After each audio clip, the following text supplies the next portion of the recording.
I had the absolute pleasure of speaking with Robert Ohotto.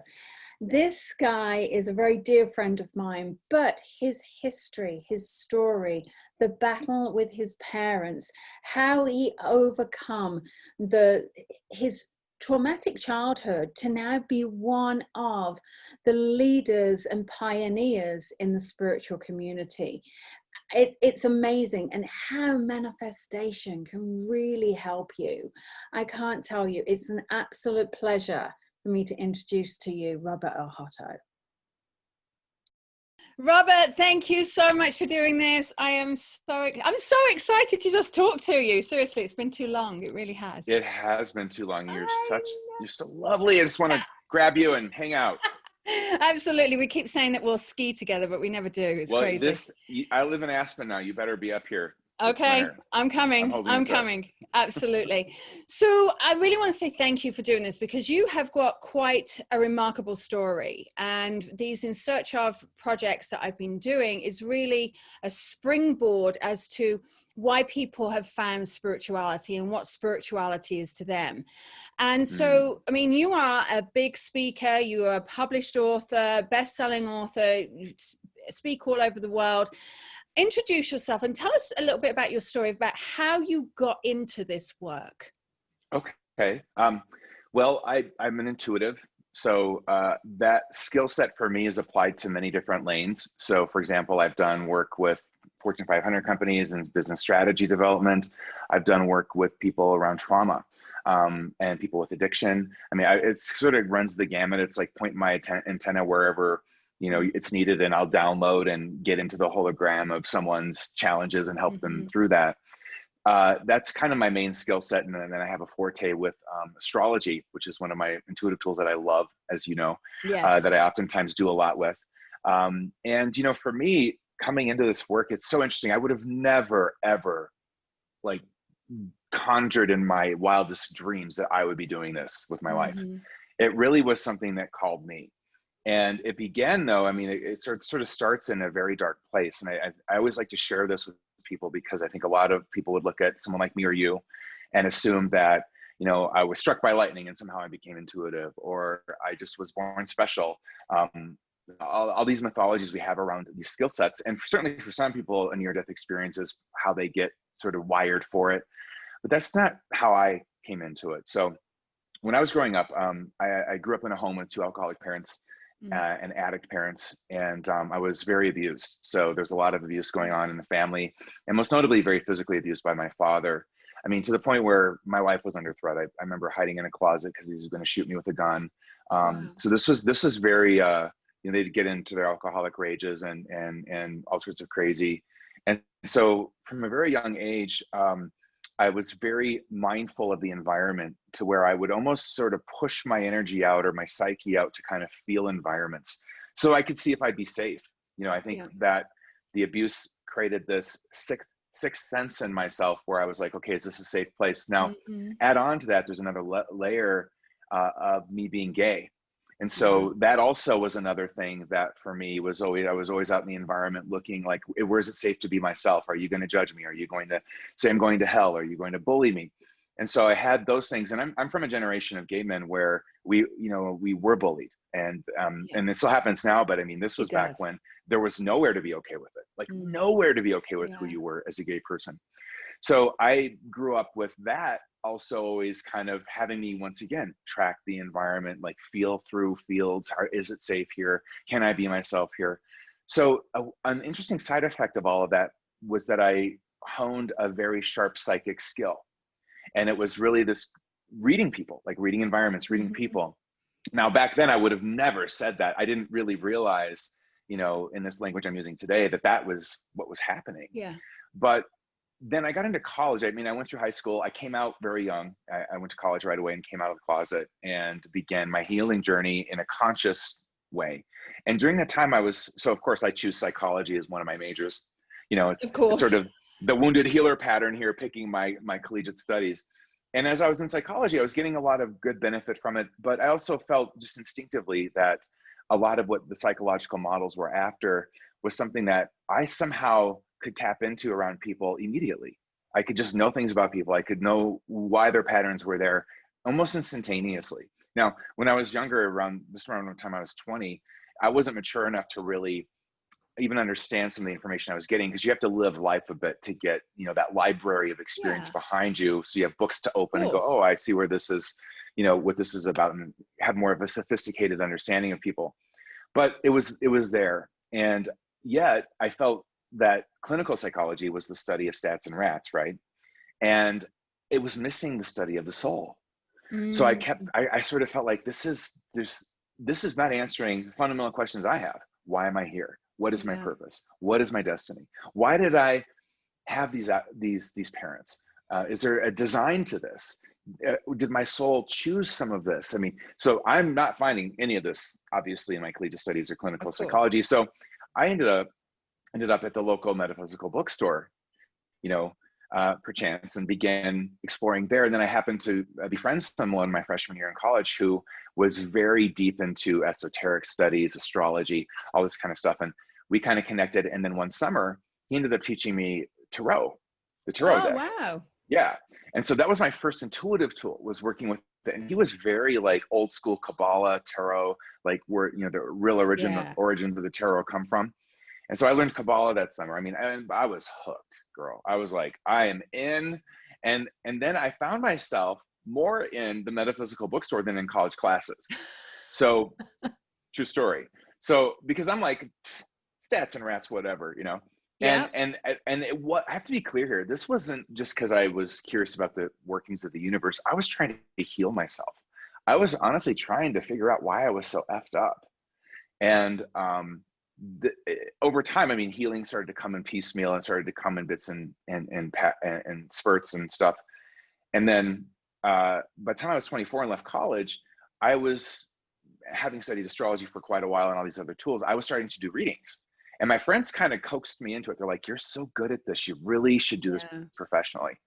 But I was 24. I wasn't, you know, really mature enough to really do and hold the space for what a real reading's about. I mean, that is Yeah. some deep territory. It is soulful. It is, you know, going into the shadow of people and helping Oh, them with their yeah. deepest wounding and deepest vulnerabilities. And so then I did, though. I started dabbling, and my first launch, quote unquote, you know, I did have some clients. I did well with them, but I wasn't making a living at this by any means. And I Yeah. was like, you know, so I ended up becoming a flight attendant. Oh, And because I do remember that.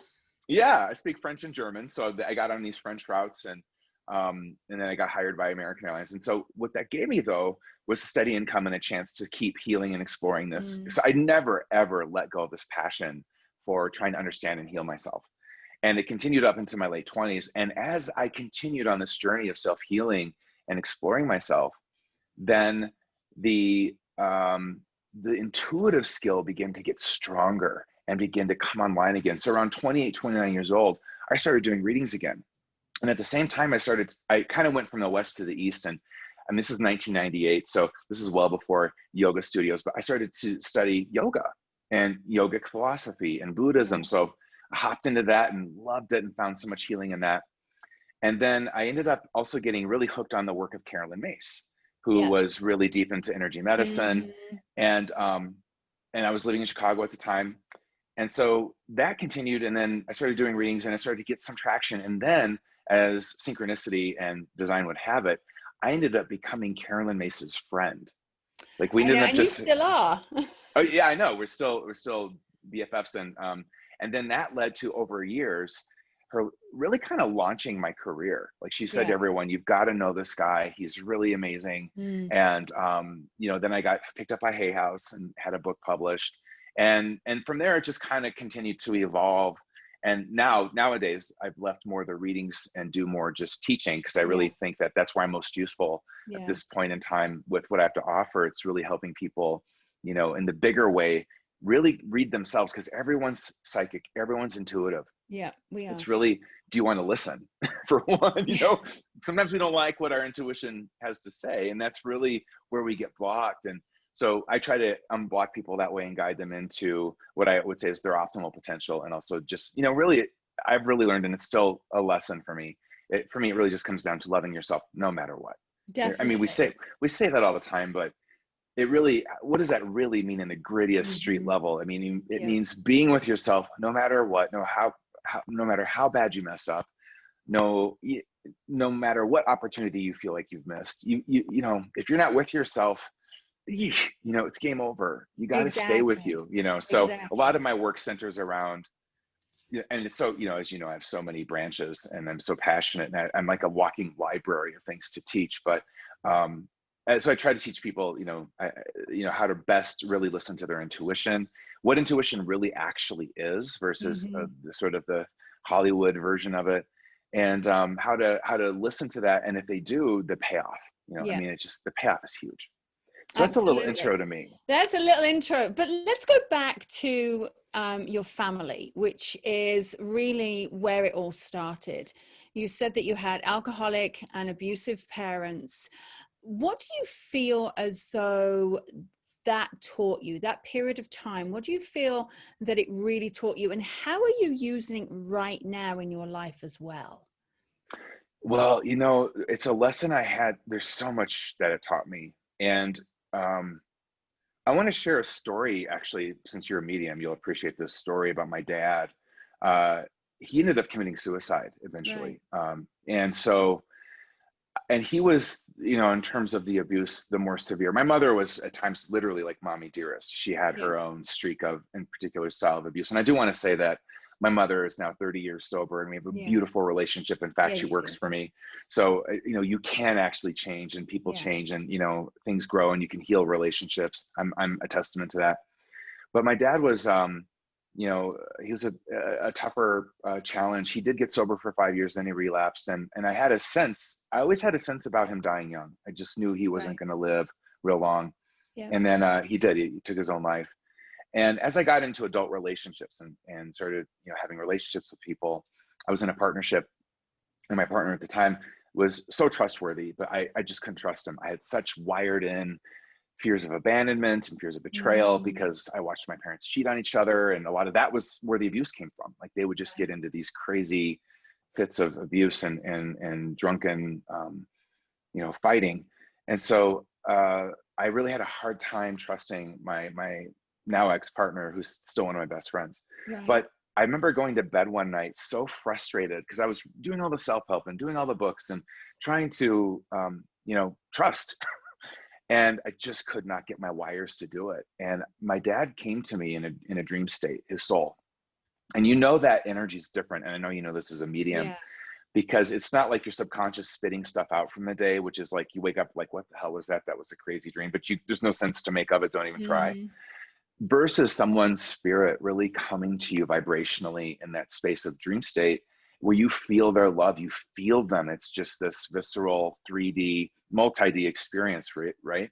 So my dad comes to me in that state, and I start going after him. I'm like, you know, how could you do this to me? I can't trust wow. anyone anymore. And I'm going off on him.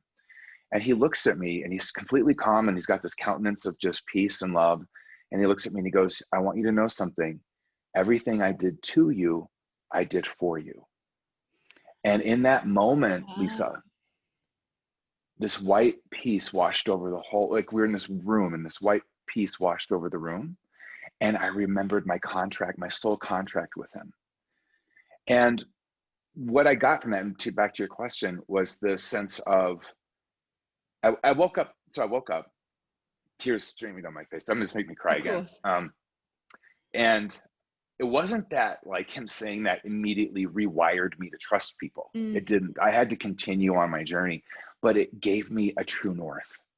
You know, it gave me a sense of, because I remembered I did agree to this. And so what I learned, the lessons I learned from that, the abusive parents I had, continue to unfold for one, but I've already been able to really harness from them and develop in myself a compassion for people that I don't believe would be there had I not been through not only that, but being gay, you know, just Yeah. being judged or being, you know, not accepted for who you are. Mm, All of the above and the abuse really allows me to really, and through my empathy, really feel like I feel you.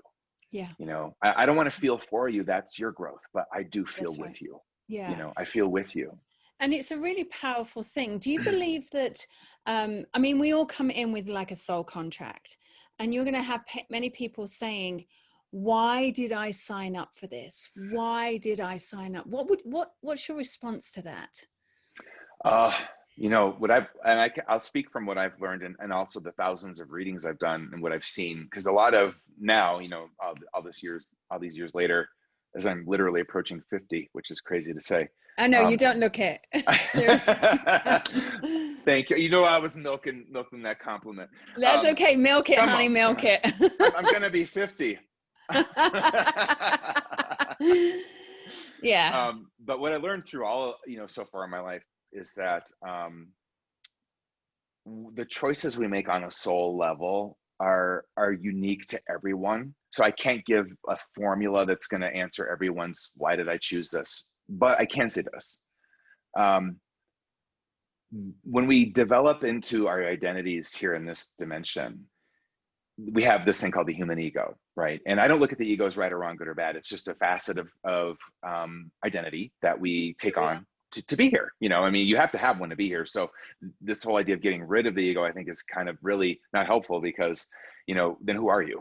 Yeah, You exactly. know, just this walking amorphous cloud. So it's rather, can you get into your ego self in a way that's you anchored in the soul? You really connect the two together. And I would say that when we look at things like a soul contract to be abused or a soul contract to be victimized in any way, to me, it's a sacred contract back to the soul. It's like the healing work I did, and it's the wounded healer pattern that really negotiates all of this, you know? So it's this impulse in you, because you feel like crap. I mean, you feel like you're in pain. Yeah. And so that pain becomes an impetus, a motivation to find solace, to find healing. And in that journey, it's really a journey back to soul consciousness. And the more that you can make that journey and connect, then those clauses of your soul contract, the way I look at it is they neutralize. And then you're positioned as a conscious co-creator to choose things like joy, real connection, you know, nourishing forms of love and expressions of love. Until then, you know, if you're in the wounded side of you, you run on compulsion, you run on reaction, you run on these maladapted subconscious programs that we all know too well. Yeah. But the journey, and I think, and the gold of the contract, like the one I had with my father, and why he said that to me, I mean, which like I said, to me still unfolds even now. But I know that when he said that, and what I remembered about the contract was that I needed to have some sort of anchor, like a beacon. And it's weird to say that abuse would be the beacon, because it's not exactly accurate, but it's that was the impetus back home to the soul home base, you know? Right. I mean, I could have, you know, honestly, and this isn't, you know, because of how I look and whatever, I could have been an asshole. I mean, I could be a jerk, you know, I could be someone who's pompous and, you know, I'm better than everybody for many reasons, you know, and I've never been that guy. I've always been the guy that likes the people that are the outcasts, because I've kind of always been one too, you know, and I know that those things that were put on my path, and things like abuse, things like the trauma, abandonment, all of that was kind of like the gravity back to the soul, you know? And the challenge I think we all have, and I have it, and I've had it, is that we can sit in the part of us that feels so devastated, depressed, and victimized. But the technical truth is that part doesn't get traction in your empowerment. No. You know, it's we have to own it, because that's what we've been through. We have been victimized, or we have suffered, and we are in pain. These are truths.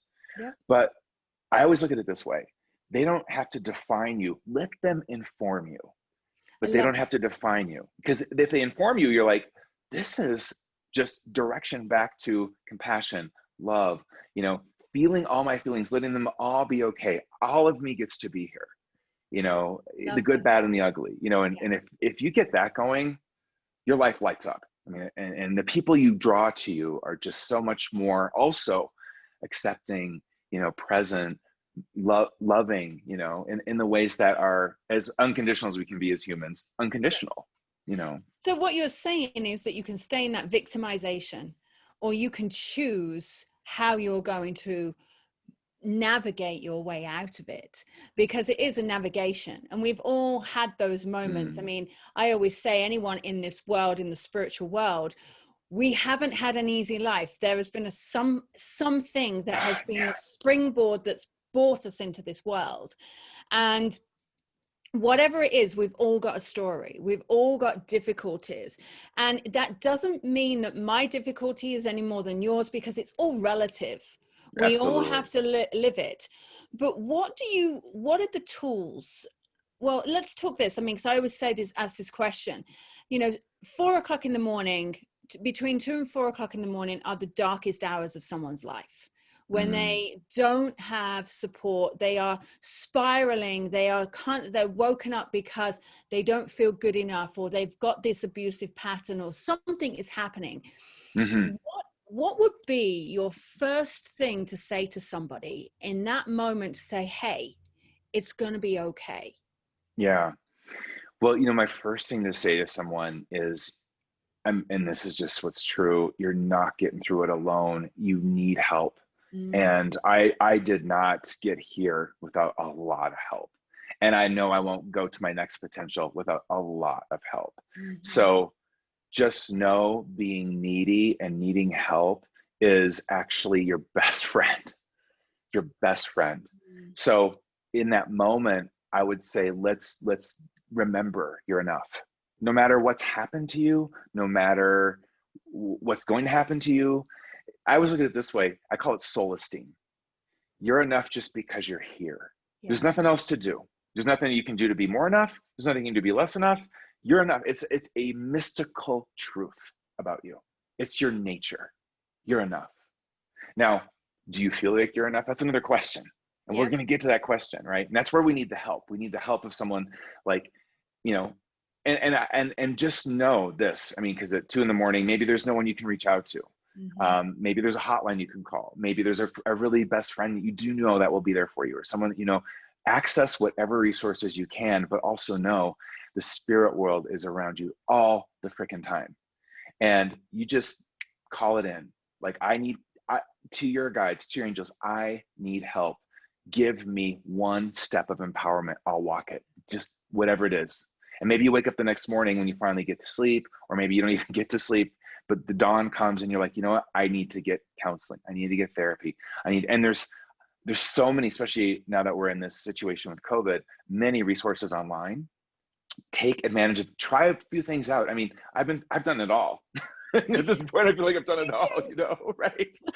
And it's all mattered, all of it's mattered. It's never been like one thing finally, got me back to myself, and it's still a practice. It's really a practice in the end. But I think that just knowing you're enough as a spiritual truth about your nature is the first. So I always tell people when they're in a classroom, when they're triggered, or when they're struggling with an issue, because I'll watch them spin out into I'm not okay. And I'll be like, wait. First step, you're okay. You are enough. And we can just accept this is how you feel. Nothing right or wrong about it. All you gets to be here. You're enough. And if you start from there, the next steps will always bring the healing. But if you start taking steps out of I'm not enough, then those steps can often kind of reinforce that I'm not enough. So people come to spiritual workshops sometimes feeling like, they're not enough, and it's their I'm not enough that brings them to the workshop, which is a good motivator.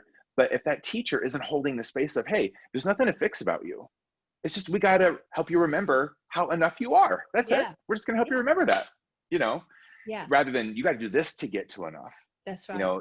And so I'm very, I think because I was bullied as a kid and stuff. And so I really am like that guy that stands up for people on the playground. I'm like, even to teachers that I think are reinforcing negative stuff for people, I'm always like, no, you're enough. You are. Get over here. Yeah, absolutely. And it's true. And I got to tell you, it is true. And I want everyone to know that you're never completely fully healed, because we're always healing. Absolutely. It's a verb. It's a verb. Yeah. I still have struggles. I mean, I still have my own insecurities and my own fears. And I think the practice is this. So in the wounded healer pattern, which is something that I think I've got a mastery of understanding a bit, I haven't got it down, but I have an understanding of it that's pretty Yeah. robust. You know, there's a paradox, Lisa, and that is, if we accept, so you got to check it out. If we accept that the wounds may never heal, if we just accept that, you know, I'll never be fully healed, then we heal. We do. Then we heal, because we're not because check it out. When we say, I've got to heal, I got to heal this, I've got to be fully healed and whole, what we've just said to ourselves is, I'm not enough now. I'm not enough right now. So you're looping. If you say, I am enough, and what's also true is, I may never fully heal. And I would say to my students, can that be okay with you? And take a minute and go, and be honest. No, it can't be okay. Okay, cool. Let's get curious about that. Yeah. Or, yeah, you know, I think it can be okay. Great. Now we have somewhere to go. It's clean. You're going to get traction in your healing, and you're going to be on your way. And it is, like you said, it's a journey. You know, it's a process. Always a journey. And, you know, and that's what I think is so important. So anyone who's watching this, if you are struggling, if you found this video, whatever time of the day it is, and you're like, you don't feel like anyone understands you, well, no one really is going to understand you, because only you know what's going on in your head. But it's bringing those words out, so you're actually sharing the load. And I always say, when someone's sharing the load, my grandmother would always used to say, what was it? A problem shared is a problem halved. But it is so true. By sharing the load, you're actually going to get somebody else's ideas that you may never have thought of. You may never have approached. You may never have gone, well, I never knew that existed. And because what we do is we tend to blinker our thinking and stunt our growth. And by opening themselves up and realizing that it's okay to talk, and it's okay to realize, hey, you know what? I'm still healing, and here I am, still healing from whatever, that we are enough. Yeah. We are enough. Yeah. Just by being here. Yeah. And I look at it this way too. We all are the answer to each other's prayers. Yeah. We all carry a light for each other. So I always, you know, one of the things I do to align myself in my work is, how can I be the answer to someone's prayer today? Yeah. You know, and I know that I'm going to need someone to answer my prayer too. You know, I can't reinforce that enough. You do not get through this life on your own. You just don't. I mean, whether you want to frame that from you needing other people, which is true. And it's interesting. It's this paradox of, we're wounded through relationship, but the only way we heal is also through relationship. Correct. You know, so you have to kind of be able to go, okay, I just need the healing variety. Yeah. Not the wounding variety. That's right. And like attracts like, doesn't it?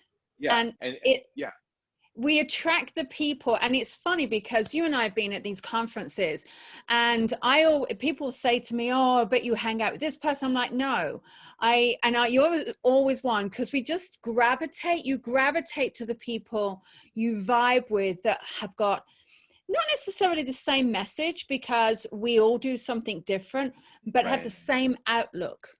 That we vibe to our tribe. And I think it's important that people find their tribe. Yeah, we vibe to our tribe. I've never heard that. I love Vibe that. to our tribe. Come on. But it's true. You know, and it's finding that tribe. And sometimes finding that tribe and trying to fit in is hard, because maybe you haven't been completely, you know, you haven't been accepted in your world for whatever reason. You were the black sheep, but there's always someone out there who's going to be in your tribe, who's going to make you realize, hey, you know what? You're normal to me. You're okay. And that is really powerful. You know, we have our own thoughts, but it's actually opening up and sharing. Yeah, and it's the capacity then to connect to someone's going to have a power, if you will, a light that you need, and vice versa. And because I might have an empowerment that someone else doesn't have, but I can say, hey, I can activate this power in you. Come over here. Yeah. You know, now you're not taking my power. I'm activating your power, because it's in you. It's just not active. So let's get this activated. And you can't do that if you don't ask for help. if you don't vibe for a tribe, if you don't reach out and make a connection to community, or even just to a smaller tribe. I've always been more of the smaller tribe variety personally. Yeah, You know, me too. that's why we're kind of like we're like brother and sister, you and me. I always feel like, we're like, Yeah, whenever we talk, it's like, oh my God, I just feel like I'm talking to yeah, I literally, I know. feel like you're my sister, It's because true. we share that similar like journey and framing of things and perception of, a lot of the truths of spirituality. Yeah. And we've lived through gritty layers of it to really understand what's really real, Yeah. and dropping into that isn't always fun, but it's what's going to heal you. But yeah, I Yeah. love that vibe for your tribe. Vibe Right for your there. tribe.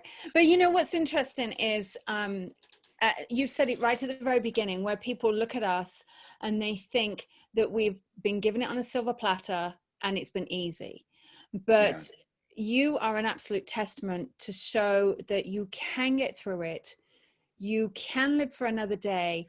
And guess what? You can make a success and choose your life and choose what you decide to do. So, When you get into alignment, with healing and with your soul's, really truly your soul's contract. So there's the fate side of the contract, and that's what I wrote my book on, for fate and destiny, right? That fate side is, the harsher side, perhaps, if I could language it that way. But then there's the destiny, yeah. and when you get into alignment with the destiny side, I mean, this, Lisa, and we've shared stories. I've had doors open for me that on my best day I could not have planned. Yeah. And all I did was, it was just an act of alignment, Mm-hmm. an alignment to, I'm enough. Imagine all the doors that open for you. If someone says to themselves, because a lot of our struggle is we're trying to get to enough. I watch people struggle. And I can see it, the baseline, they're just trying to get to enough. That's But right. if I were to pull you in and say, look, you're already enough. So now what? Now what do you want to do? Now, where are you going to go? That's the sweet spot to live. It's like, oh crap. You mean I don't have to go chase around trying to become enough, make this person happy to be enough, have this, success or this thing to be enough. I'm enough now? Really? Yeah, It frees up your grace. that's right. And then boom, I'm telling you, the heaven grace grids of life, those power banks shoot into you, open doors for you. You're just walking on the path. That's And all you do. that's really been the truth for me. Like that's when I come back to what I said earlier. I would have chose this. I could have never, because what I do honestly didn't exist. Yeah, When I was trying to figure out what am I going to be when I grow up, yeah. it didn't exist. How could I have ever had someone say, well, you're going to be an intuitive strategist, counselor, astrologer, psychic. This is all going, in the way that I am. I would have been like, you're smoking crack. What are you talking Oh, I know that feeling. I know that feeling. Doing this work for like 26 years, you're like, really? I chose this? No, I didn't. I did not choose about? this. But I did. I know I did somehow. Yeah. And Yeah. put me on this path. Robert, I want to thank you, first of all, for being who you are in the world, but also for sharing your story, for sharing your truth, for sharing your healing. And Mm, I just know that it's going to help other people find their true north, which is what you said, because I think it's yeah. so powerful. And just for you, for being a light in the world. Seriously. Oh, you're gonna Thank make me you. cry, girl. You do that. You make me cry. Oh, thank Oh, you. thank you for having me, and I hope that helps anyone who it helps. You're enough. That's all I got. That's all I got. That's That's all you perfect. need. That's what you need.